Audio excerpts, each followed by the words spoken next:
Saludos, soy el abogado Jonathan Shah y en este video vamos a hablar acerca de la persecución y qué tiene que ver eso con los cambios de asilo político en el año 2021. Así que no cambien el video, por favor compártanla y adelante con la información.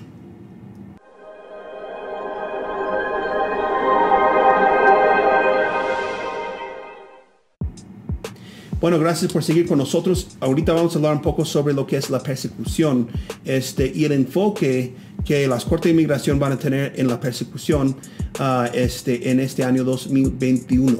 Así que, bueno, iniciemos con esto y vamos a usar el mismo documento de siempre, el documento que publicaron en diciembre de 2020, hablando sobre los diferentes cambios en las Cortes de Inmigración en lo que tiene que ver con el asilo político. Vamos a agregar esto aquí a la pantalla para que lo podamos ver. Esta sección C habla acerca de persecución.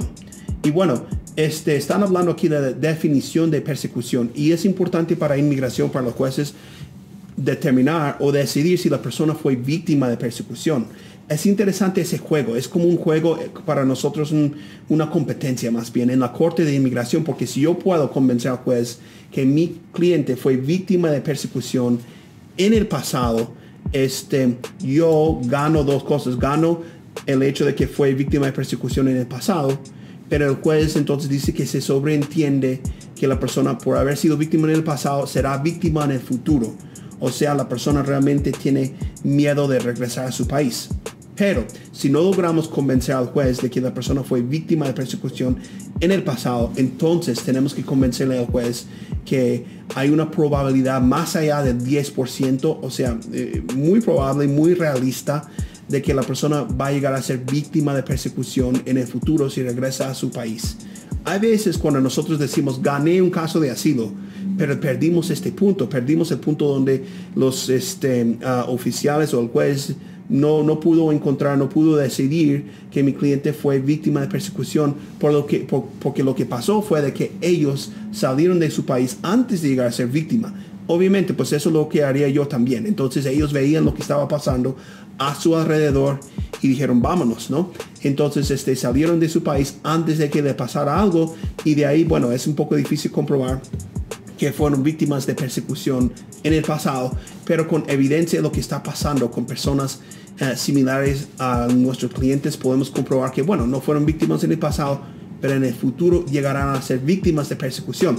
Entonces podemos mirar aquí la definición de persecución. Aquí dice que realmente para poder decidir que la persona fue víctima de persecución, el juez tiene que entender o ver que por ejemplo, la persona fue un blanco por alguna creencia o característica, que hubo un nivel significante de daño y que esa inflicción de daño fue a manos del gobierno de un país o personas o organizaciones vinculadas con el gobierno. Ahí es donde nosotros siempre vemos que tenemos que tener alguna conexión con el gobierno.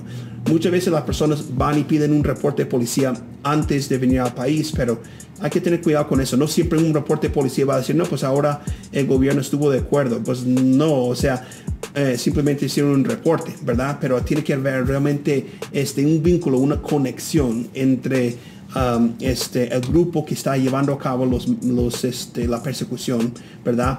Y el gobierno, ¿verdad? Entonces es importantísimo tener eso en cuenta.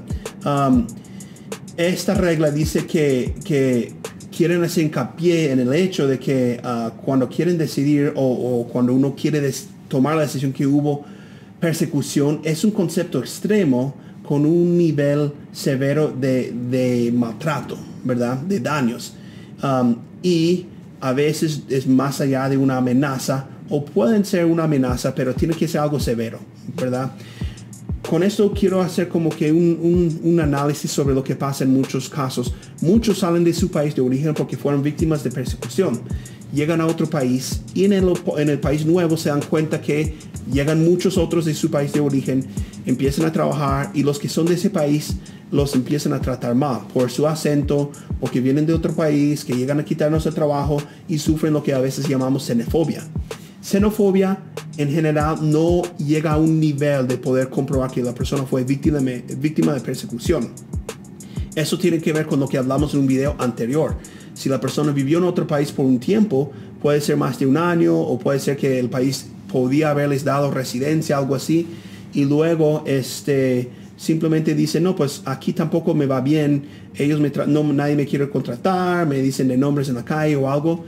Quizás uno ahora tiene la idea de venir a Estados Unidos a pedir asilo político, pero ahora o tienen que decidir que tú no viviste lo suficiente en ese país como para negarte el asilo por esa razón, o si dicen que, bueno, si tú viviste en ese país y pudiste estar viviendo ahí y más bien te viniste, tienes que tener casi 2 casos de asilo, de tu país de origen y el otro país.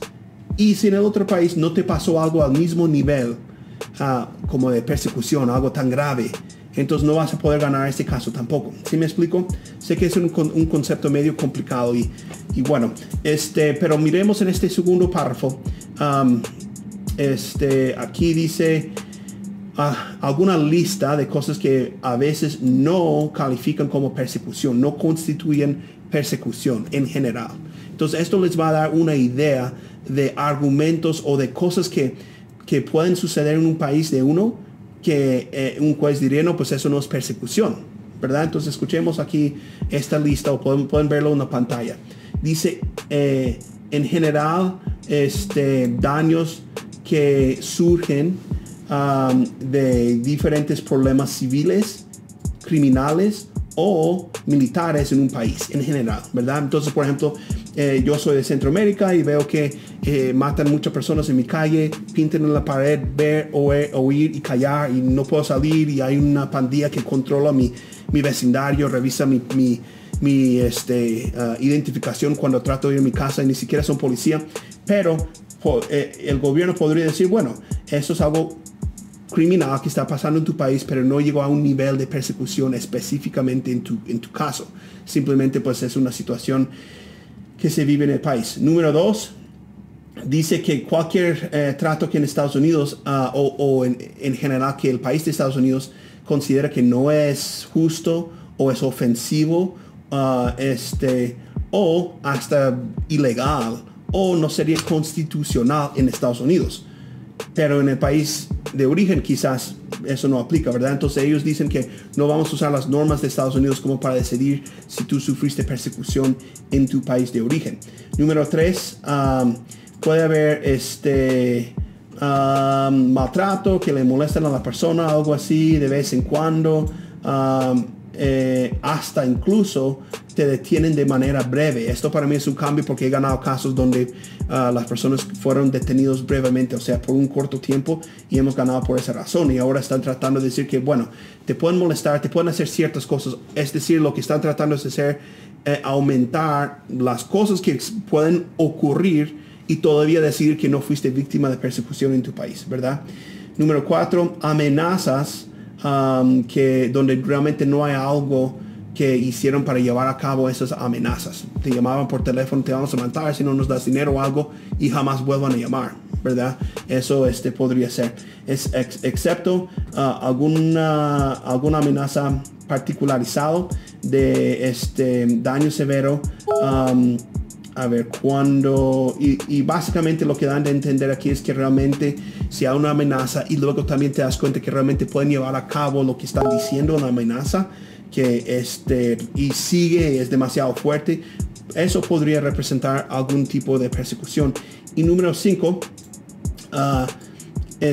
un daño económico que no es tan severo, o daño de propiedades. Por ejemplo, si queman, yo tuve un caso del año pasado donde quemaron un negocio, y pueden decir que eso fue hacia la propiedad, pero no fue algo que te sucedió a ti en tu caso. Entonces, esas son algunas cosas que ponen ahí en su lista de cosas que van a decidir ahora, que en general no significa que uno fue víctima de persecución. Entonces, lo que digo a mis clientes siempre es de que nosotros tenemos que basarnos en la verdad, pero contar la historia con suficientes detalles como para ayudarle al oficial o al juez a entender que el caso, la persona fue víctima de persecución. Entonces es importante, por ejemplo, no decir, no, pues me golpearon. No, pues cómo, cuándo, quién, cuántas veces, dónde estuviste, te dejó un morado, tuviste que ir al hospital. Todos esos detalles tienen que ver con un solo golpe. ¿Sí me explico? Entonces es importante dar mucha información. Con mis clientes siempre les digo, la verdad os librará. O sea, vamos a basarnos en la verdad. Pero toda la verdad, vamos a ser detallistas en explicar las cosas que están pasando, porque entre más detalles, más probable es que vamos a poder comprobar que la persona fue víctima de persecución en su país de origen. Pero como digo, el racismo, xenofobia, que no puedo encontrar trabajo, me llamaron 2 o 3 veces, me dijeron que yo les tenía que pagar una cuota y no pude, pero pues ya dejaron de llamarme. O no, pues hay mucho crimen en mi país, o bueno, hay un conflicto con el militar en mi país o algo así. Eso no siempre significa que uno fue víctima de persecución.